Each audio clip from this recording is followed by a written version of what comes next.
How to avoid first date disaster. If you're like most people, your first date is a pretty nerve-wracking experience. You want to make a good impression, but how do you know what to say? What if your date can't stop talking about his or her ex? To help you avoid first date disasters and make the most of a potentially great connection, here are some top tips to follow. 1.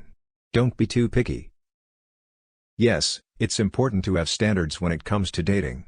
But don't be too picky right away, at least not at first. Give yourself time to get to know someone before deciding whether he or she really is Mr. or Mrs. Right. 2. Be open-minded about where you go on your first date.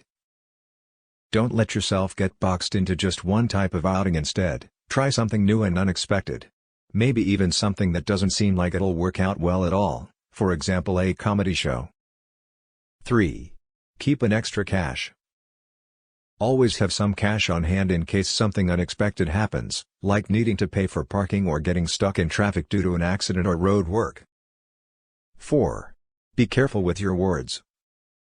When talking about past relationships, try not to talk about them in too much detail or say anything negative about your exes. It's best to keep these topics off limits until later in the relationship when trust has been established. 5. Avoid arguing. Arguments are never a good idea on a first date because they can put a damper on the evening and make things uncomfortable between you and your date. 6.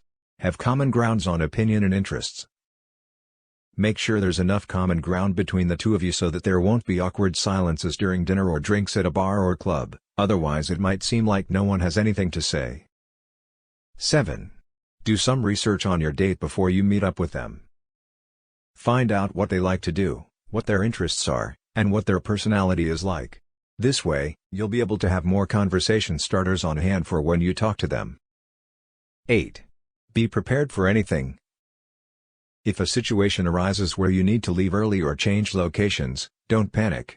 Just tell your date that something came up and give them your phone number so they can contact you later if they want to reschedule. 9. Don't be over-effusive. Don't talk too much about yourself or make comments that place yourself as the most important person in the room, and don't dominate the conversation by trying to convince him you're Mrs. Perfect. 10. Don't take up a lot of time on your cell phone or texting friends.